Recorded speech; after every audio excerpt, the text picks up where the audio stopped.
no es Miami, Miami no es Cuba. Sigue tú vendiendo odio, que yo vendo sabrosura. Hay personas que pudieran decir, oye, qué desinformados están aquí el pueblo. No, no es que estén desinformados. Quienes dicen eso, si tú te fijas en sus programas y en sus directas y en sus espacios, están hablando contigo de política y del dolor de Cuba, y por abajo están los mensajes de las pizzas y de los carros, de la hamburguesa y el seguro tal. Entonces tú dices, vaya, tú estás hablando, tú estás haciendo política, tú estás de patriota o estás de negociante. Y es que no en balde Francisco González Aruca lo llamaba la industria del odio contra Cuba. Es que es una industria realmente, son gente que viven de eso, que siempre han vivido de eso. Estos personajes, muchos se lo creen, pero estos personajes que dirigen esos programas, ellos saben que la revolución no se va a caer. Ellos saben que el pueblo no está en las calles, ellos están bien informados. Lo que quieren hacer es que los demás se lo crean. Porque hay mucha plata. Porque hay mucha plata de por medio. Y entonces te dicen, no, estamos en contra de las remesas. No podemos mandar remesa a Cuba porque eso ayuda al gobierno. Tú no puedes mandarle dinero a tu abuelita en Cuba, tú no puedes mandarle dinero a tu padre en Cuba. Ah, yo sí puedo mandar dinero a los que me venden los videitos esos, sacando un cartelito o gritando una cosa o en una cola. Ese dinero a la y gente es que bastante. tributa a esa maquinaria de la Exactamente, a sus periodistas, entre comillas, independientes, que le dicen mercenarios y se ponen bravos, pero cobran por hablar más de su país. A eso sí se les puede mandar una tubería de dinero. El gobierno americano sí puede dedicar millones y millones y millones a subvertir el orden en Cuba. Eso es legítimo. Sí, eso es legítimo. Ese dinero no ayuda al gobierno. Entra a Cuba, se lo gastan ellos, sus mercenarios, que bastante buen poder adquisitivo tienen, muchos de ellos. Pero ese dinero no cuenta. El que cuenta, con el que estamos en contra, es el que le mandan a la abuelita, a los padres, etcétera, etcétera. Entonces es una hipocresía realmente que tú dices, ¿hasta cuándo, no? Y te hablan libertad de expresión, pero cuando llegan a Miami, todo el mundo habla exactamente igual de Cuba. No es solo los cubanos, no, obligan a los mexicanos, a cualquiera. Sobre Cuba tú no puedes equivocarte. Y entonces el cuento de la libertad de expresión que se lo crea otro. Mira, yo te pongo un ejemplo de alguien que se llama Rick Sánchez. Fue un periodista cubanoamericano, que por cierto se hizo carrera en el Canal 7 de Miami y siempre sacaba la banderita de la cubanía.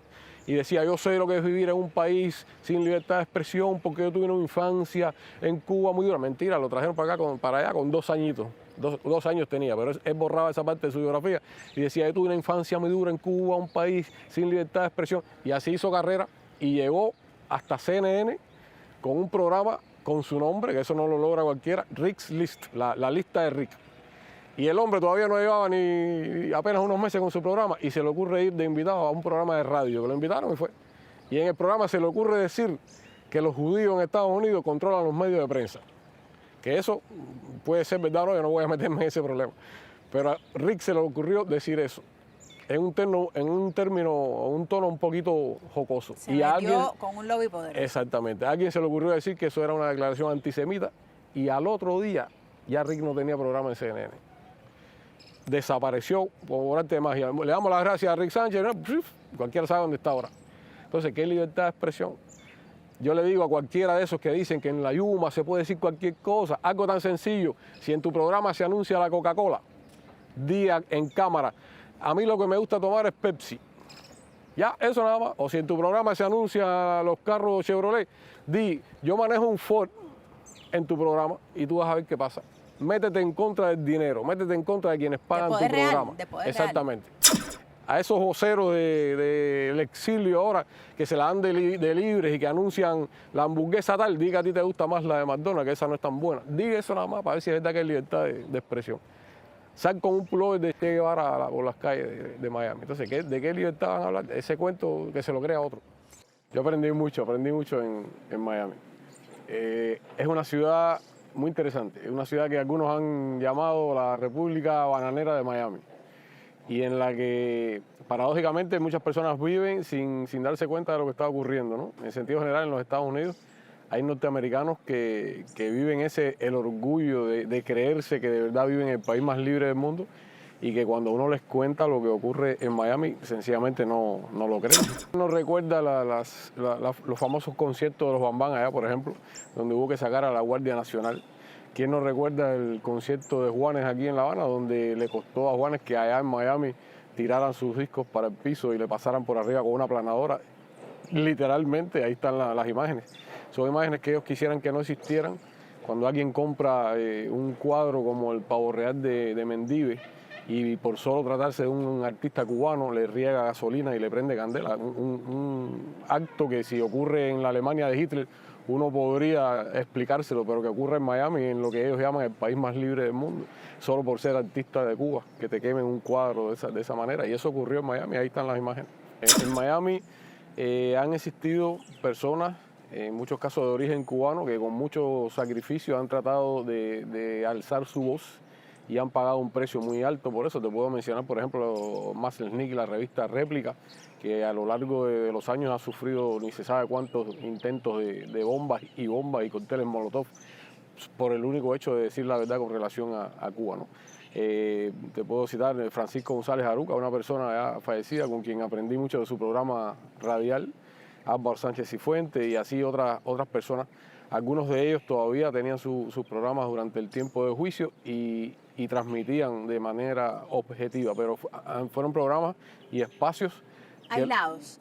No era la regla. Aislados, pero además pagados de su propio bolsillo y a los cuales los fueron cerrando y amenazando. Las emisoras que optaban o que se atrevían, emisoras privadas, de capital privado, que se atrevían a venderle algún espacio, las fueron cerrando, las fueron amenazando y llegó un momento en que estas personas no tenían dónde expresarse, ¿no? Relacionada con la música hay varios episodios también que tienen que ver con la libertad de expresión en Miami. Por cierto, da para escribir un libro, ¿no? Porque tú dices, bueno, los problemas de libertad de expresión en Miami son legendarios y afectan no solo a personas de Miami, afectan a personas tan lejos como de México, por ejemplo. Yo recuerdo Verónica Castro, la mamá de Cristian Castro, tenía un programa que se llamaba La Movida y se le ocurrió venir a Cuba, nada de política ni mucho menos, era cámara oculta y bromas, etcétera. Y se le ocurrió venir a Cuba y hizo un programa ahí en Copelia. Y nada más que por eso fueron al paseo de la calle 8, donde ellos tienen una copia del paseo de las estrellas de Hollywood, y ponen algunas estrellitas y eso, y fueron a la estrella Verónica Castro y le dieron con una mandarria y le mandaron después los pedacitos por Federal Express allá a México, donde ella estaba. Eso es historia conocida, está ahí en los récords, pero además no es eso solo. Thalía se puso una vez, Thalía mexicana, se puso una vez una gorrita con el Che Guevara y la hicieron pedir perdón y la hicieron decir y jurar que ella no sabía quién era, que un fan le regaló la gorra, ella no sabía quién, la imagen icónica de Corda de Che Guevara, que la conoce hasta un niño. Y ella decía, no, perdóneme, yo no sabía quién era, me puse la gorrita. John Secada fue una vez a Argentina y John Secada, criado en Miami. De gente del Star System. Exactamente, exactamente. No sí, por eso te pongo esos ejemplos. Los nombres que me estás diciendo son nombres que han estado en el top 10. Por supuesto, por eso te pongo esos ejemplos. A John Secada en Argentina se le ocurrió decir, después de criticar mil cosas de Cuba, se le ocurrió decir, aunque bueno, hay que reconocer que han hecho bastante en términos de salud y educación. Eso nada más. Imperdonable. Imperdonable. Le abrieron fuego y todavía estaba en Argentina cuando tuvo que llamar a todos los programas de radio a limpiarse, a pedir perdón si había ofendido a alguien. No, yo no dije eso. Dijo, yo no dije eso, el periodista me malinterpretó. Y me acuerdo que el periodista argentino dijo, lo que él dijo yo lo tengo grabado. Lo que vamos a dejar eso ahí porque yo no soy tan fascista como ellos. Algo así dijo el hombre. Willy Chirino, ¿quién te puedes imaginar alguien más en contra de la revolución que Willy Chirino? Y lo obligaron a pedir perdón también, porque le regaló unas tumbadoras a los Jambán una vez que coincidieron ambas orquestas en México. Y a él se le ocurrió decirlo en un programa, no, si yo una vez le regalé unas tumbadoras, le abrieron fuego por eso nada más y obligaron a Willy Chirino a pedir perdón por regalar unas tumbadoras en esa ciudad que es la meca de la libertad de expresión. Pero ejemplos sobran. Ahí tienen a alguien como Miguel Saavedra de la Vigilia Mambisa, que es el que se encarga de pasarle la planadora por arriba a los discos y de quemar carteles, el cartel de la película Red Avispa también, como dice verdades que están más que demostradas, pero que a ellos no les gustan. Fueron para allá y quemaron el cartel y vamos a prohibir. La revista Cigarro Aficionado de cigarro también sacó un ejemplar, un número dedicado al bloqueo, salía Fidel en la portada y eso se armó también una bronca con eso, lo retiraron públicamente, porque además hay que decirlo, no es intolerancia de un grupo de personas cualquiera, es intolerancia aprobada por las autoridades de Miami. Es más, hay dos informes de Human Rights Watch, es una organización que nadie puede acusar de comunista ni de izquierda, ni mucho menos, y tiene un reporte del año 1992 que se llama Dangerous Dialogue, diálogo peligroso. Y ahí hacían referencia con toda una serie de ejemplos a personas que incluso les costó la vida pensar diferente en Miami. personas que sufrieron un precio de, como te decía, de bombas, etcétera. Emilio Milián era un comentarista radial, lo más antirrevolucionario que usted puede, contrarrevolucionario que usted puede imaginar. Una persona en ciertos aspectos hasta reaccionario también en contra de Cuba, pero nada más que por algunas ideas que fueron diferentes a las de ellos, le pusieron una bomba en su carro. Y en la época en que yo conocí a Emilio Milián, o sea, lo conocí escuchando su programa de radio, él le faltaban las dos piernas de una bomba que le pusieron ahí en Miami. Entonces, ¿de qué libertad de expresión van a hablar? En ese informe de Human Rights Watch de 1992 se recogen toda una serie de ejemplos de personas que han tenido que pagar bien caro opinar diferente en Miami. Pero es más, en el año 94 Human Rights Watch saca un segundo informe, también con el mismo título de Dangerous Dialogue, hablando de la intolerancia en Miami, de los problemas graves y serios de libertad de expresión. En el 94 te recuerdo que fue el evento aquel de la Nación y la Inmigración, donde vinieron muchos cubanos de diferentes, digamos, tendencias, diferentes creencias, pero todo con el anhelo de lograr un acercamiento entre... De conectar con su país. Exactamente, de lograr un acercamiento a la familia cubana. Y por el único hecho de venir a Cuba, esas personas tuvieron que pagar en muchos casos agresiones físicas, ser expulsados algunos de sus trabajos, todo tipo de humillaciones que se recogen en este reporte, ¿no? Son muchísimas las anécdotas de los graves, serios problemas de libertad de expresión. Pero además es algo que es sencillo, ¿no? Hay quienes te dicen, los artistas por ejemplo, aquí hay artistas que te dicen, no, a mí no me llames para un acto político, a mí no me convoques a ninguna actividad de ese tipo porque yo soy artista y el arte no se debe mezclar con la política. Aquí hay quien opina así y uno lo respeta, ¿no? Pero cuando llegas allá, entonces tienes que definirte. Ellos tienen una frase famosa que tiene que definirse, fulano tiene que definirse. Sí. ¿Qué significa eso en estos términos que estamos hablando? Definirte es una... ¿Ahí de qué estamos hablando? Definirse en Miami es que te ponen el guión delante y tú tienes que recitarlo. Y hay casos de músicos, yo no quiero decir nombre para no hacer alusión a nadie, pero hay casos de músicos que aquí se han creído el cuento ese de verdad de la libertad de expresión allá y han ido y han dicho, no, yo no hablo de política, yo soy músico nada más. ¿Qué? ¿Cómo? Y le han ido arriba y hoy han dicho, no, en Cuba no hay una dictadura, y 2 días después, sí, en Cuba sí hay una dictadura. Entonces digo, qué rápido cambiaste de opinión. O músicos que aquí le daban las gracias a nuestro presidente por ir a un concierto y allá en menos de una semana cambiaron de opinión y ahora son más anticastristas que imagínate. Entonces tú dices, bueno, ¿es verdad que hay libertad de expresión? Yo les pido hacer un experimento nada más, que salga cualquier cubano aquí en esta linda Habana con un pullover de Biden y camine por cualquier calle con un pullover de Biden puesto. Digo Biden porque es el presidente de turno. A ver si alguien le va a decir algo, si alguien lo va a agredir, si alguien hay muchísimas probabilidades de que nada de eso ocurra. Ahora que se ponga un pullover de Díaz-Canel en Miami y camine por la calle 8, nada más, de Díaz-Canel, vaya, para no decir... ¿Cuántos pasos das? ¿Cuántas cuadras va a lograr caminar? 4, para no decir ni de Fidel ni de Raúl, ¿no? Que se ponga un pullover de nuestro presidente Díaz-Canel y salga a caminar por las calles de Miami para que vea lo que pasa. Entonces me vas a decir a mí que en Miami hay libertad de expresión y en Cuba no. ¿Cuánta gente tú no has visto aquí que cantan y jamás hacen alusión ni al bloqueo ni nada de eso? Porque bueno, yo soy artista y no me meto en política. No, cuando llegas allá tienes que pensar de la misma manera, todo el mundo uniformemente sobre Cuba. Entrar por el aro, exacto, como decimos mal y pronto. Y no estamos hablando de política, está bien, tú no quieres hablar de política, no hables de política, pero algo tan elemental como decir, yo estoy orgulloso porque Cuba tiene 5 candidatos vacunales, Francia no tiene ninguno, países que son potencias históricas no tienen ninguno, y mi islita tiene 5 candidatos vacunales. Eso nada más, dilo en Miami. Yo exhorto aquí a quien diga qué orgulloso estoy de la medicina cubana. 5 vacunas. Eso nada más. Hubo una buena parte de esa prensa libre que cogió dinero del gobierno norteamericano para hablar en contra de nosotros. Eso está ya más que demostrado y era un aspecto incluso que estaba siendo considerado en la apelación cuando se produjo el desenlace ya de nuestro caso y que los 3 que quedamos regresamos a Cuba. Eso era un punto pendiente todavía de la apelación porque ya estaba demostrado que habían periodistas de esos medios de prensa que habían cogido dinero del gobierno norteamericano para difamar el caso de los 5. Y es una de las razones por la cual hay tanto desconocimiento. Todavía hoy en Miami se desconoce la esencia del caso nuestro, se desconocen los actos terroristas que nosotros contra los cuales estábamos trabajando, se desconoce qué fue lo que pasó realmente el 24 de febrero alrededor del derribo de las avionetas, se desconoce todo lo que hay detrás de esa historia la desconoce, porque ellos se casan con un cliché y lo repiten y lo repiten y lo repiten y terminan creyéndoselo ellos mismos, ¿no? Pero lo cierto es que hubo una tremenda desinformación y que la prensa fue un factor más en favor de la fiscalía. A mí no se me olvida, uno dice, bueno, quizás fuera de Miami las cosas sean diferentes, ¿no? Y a mí nunca se me olvida, estando yo preso ya en California, en Victorville, hubo algunos compañeros de la Solidaridad organizaron una exposición de mis caricaturas hechas en prisión ahí en Los Ángeles, ¿no? Y fue una representante de CNN de California y ella obviamente no conocía mucho las interioridades y llegó con mucho entusiasmo cuando vio aquella exposición de caricaturas de un preso y dijo, voy a hacer un reportaje para sacarlo. Y la compañera nuestra que estaba ahí del grupo de Solidaridad le dijo, mira, hazlo, pero no te lo van a sacar.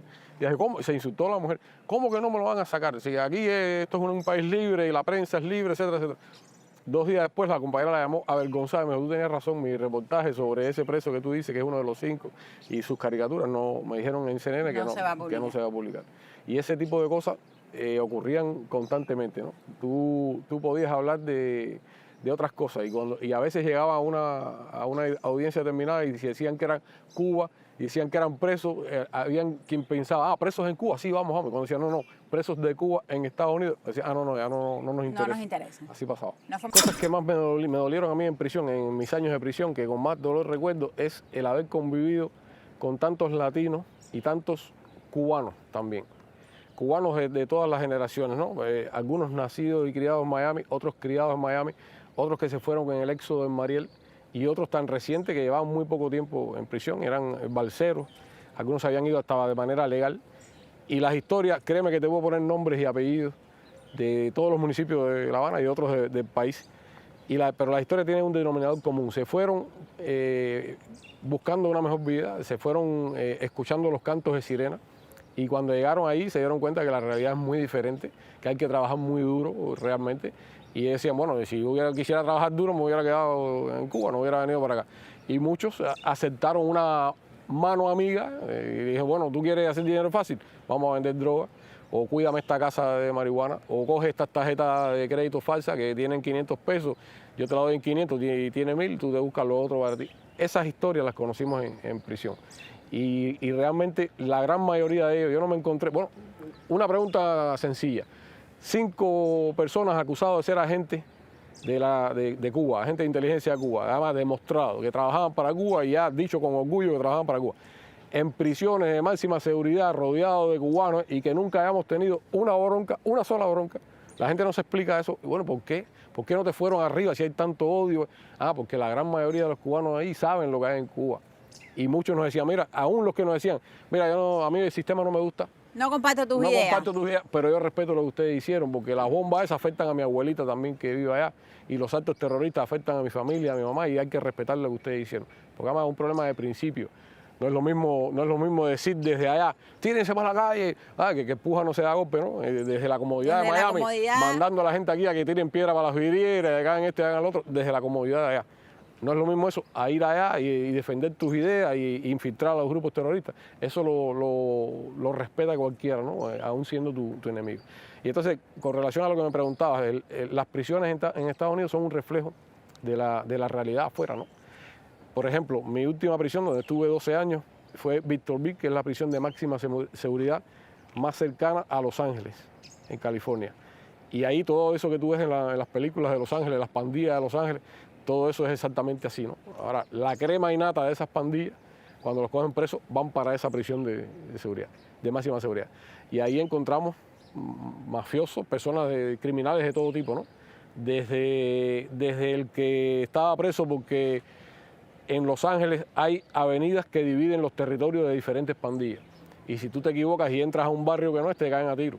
O a veces tú entras a ese barrio a tirar tiros porque es una pandilla rival a la tuya. Yo tenía un compañero, por ejemplo, yo vivía en la celda 232 y él vivía en la celda 230. Estaba preso porque él decía, entraron los afroamericanos, él lo decía con otro término despectivo, ¿no? Entraron los afroamericanos al territorio nuestro y dispararon. Y nosotros nos montamos en otro carro y fuimos al barrio de ellos y disparamos. Y una bala que yo tiré cogió a una niña de 9 años que estaba sentada en la sala de su casa. Ahí la mayoría de las construcciones son de pladur. y la mató. Y yo, bueno, no, sí, me arrepiento la niña, pero yo no tolero a los afroamericanos. Y lo lindo del caso es que tenía que vivir allí, bañarse en la misma ducha, compartir el mismo comedor. Entonces, esa es una sociedad muy dividida y en las prisiones es igual. En las prisiones tú entras al comedor y los negros se sientan de un lado, los blancos de otro, los hispanos de otro, los asiáticos de otro. No te equivoques de mesa. En el patio igual, no te equivoques de mesa. Ahí todo corre por pandilla. Cuando tú entras a la prisión, el guardia te pregunta, ¿con quién tú corres? Yo te diría, tú le preguntas a un americano o le dices carro bomba y todo el mundo piensa en Medio Oriente. Y la gran mayoría de los americanos no saben que en el mismo corazón de Washington, D.C., en el John Circle, explotó un carro bomba y mató a Ronnie Moffitt y Orlando Letelier, canciller que había sido canciller chileno. Entonces tú dices, en Washington un carro bomba, puesto la bomba ¿por quién? Por elementos estos anticubanos que siempre han tratado de obstaculizar cualquier tipo de mejoría en las relaciones con nuestro país. No, y que se fueron a hacer la guerra por los caminos del mundo, que incluía eso. Vamos a llevar también la guerra contra Cuba a los Estados Unidos. Hace unos días conmemoramos un aniversario de la muerte de Adriana Corcho en nuestro consulado en Portugal y son muchísimos los casos de personas que han pagado con sus vidas y quisiera hacer una mención a los que aún viven, que están en Miami y que también han sufrido en carne propia el terrorismo y la represión por pensar diferente, ¿no? Terrorismo y libertad de expresión van de la mano, porque hace un rato mencionaba las vacunas, pero yo te diría, bueno, si tú le dices a alguien, cualquier persona en el mundo, poner una bomba en un avión civil y matar a 73 personas inocentes, incluyendo muchachitos jóvenes, eso es un acto de terrorismo. ¿Cómo que califica eso? Ahora, yo te diría, en Miami, que alguien se pare en una tribuna, en un programa de televisión, de los que tanto hablan de la falta de libertades en Cuba, que alguien diga lo que ocurrió en el crimen de Barbados fue un acto terrorista. Eso nada más que alguien lo diga, si es verdad que hay libertad de expresión en Miami. Yo quiero cualquier artista de estos, de los que han comprado últimamente, de los que le han lavado el cerebro últimamente y que antes decían A y ahora dicen B, a cualquiera de ellos que critica la falta de libertad en Cuba, que en Miami, en su libre Miami, se pare y diga, eso de matar a 73 personas con una bomba en un avión es un acto criminal terrorista. Eso nada más que lo digan, si es verdad que hay libertad de expresión en Miami. Si no, mira, que vayan a otro con ese cuento. En ese discurso fundacional del comandante jefe explotaron varios petardos en el mismo discurso, pretendiendo amedrentar a la gente, ¿no?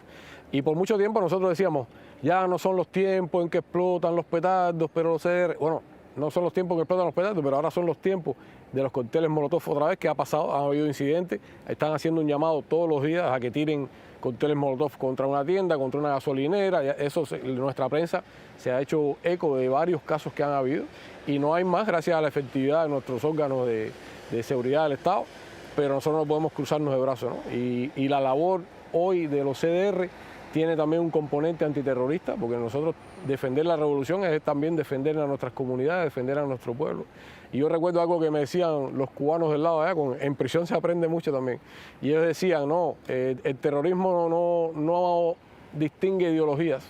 Y una bomba que explota mata lo mismo a un revolucionario que un contrarrevolucionario, que un joven, que un viejo, a cualquiera, ¿no? De modo que la labor nuestra, digamos, de los 5, aprovecho para enviar un saludo a mis 4 hermanos también, que son muy es muy que sabes, de este ahorita cuando yo decía, cuando empezaba el programa que te presentaba y decía, pero los cubanos tenemos esa linda manía de quitar todo y decir, ya uno dice Gerardo y no hace falta decir tus apellidos. Cuando uno los tiene a cualquiera de ustedes 5 delante, nos educamos en luchar por el regreso. No eras tú, no eras René, no era Tony, no, eran ustedes. Hay un simbolismo y aprovecho para decirlo, al menos así lo entiendo yo y sé que lo entiende mucha gente. Estoy hablando contigo, pero estás tú, pero sé que podría estar cualquiera de ellos ahí sentado, entonces válido. Eso es lo que siempre decimos, donde quiera que haya uno de los 5 estamos los 5. Pero así lo sentimos, ustedes lo dicen, pero así lo sentimos los demás. Bueno, después de esta incidental, quiero volver a ese desafío que son los CDR hoy en esta Cuba, donde como tú decías, están también el llamado a seguir rompiendo la estabilidad del país,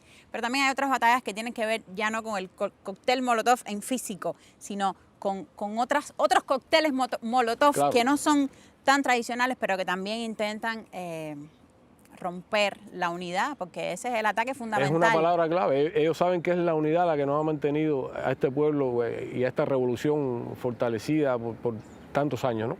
Y ellos, por lo tanto, atacan esa unidad. Ese Y es todos el los días corazón. son más los rumores, todos los días son más las falsas noticias, los fake news, todos los días son más las agresiones mediáticas y pretendiendo precisamente eso, quebrar nuestra unidad, ¿no? Y crear divisiones entre las filas de los revolucionarios. Y ahí entra también la labor de los CDR, sin dejar de reconocer los problemas que tenemos y los problemas que existen en nuestras comunidades. Hacerlo parados en la realidad. Parados en la realidad y asumiendo que somos nosotros mismos los que tenemos que resolverlo. Y en eso estamos también, preguntándonos hoy, los CDR fueron creados para defender la revolución. ¿Qué significa hoy defender a la revolución? ¿Cómo lo hacemos? ¿Por cuántas aristas pasa esa defensa de la revolución hoy? Y en eso estamos, tratando de fortalecer cada vez más esa organización que la fundó Fidel y que tiene un compromiso con esta revolución.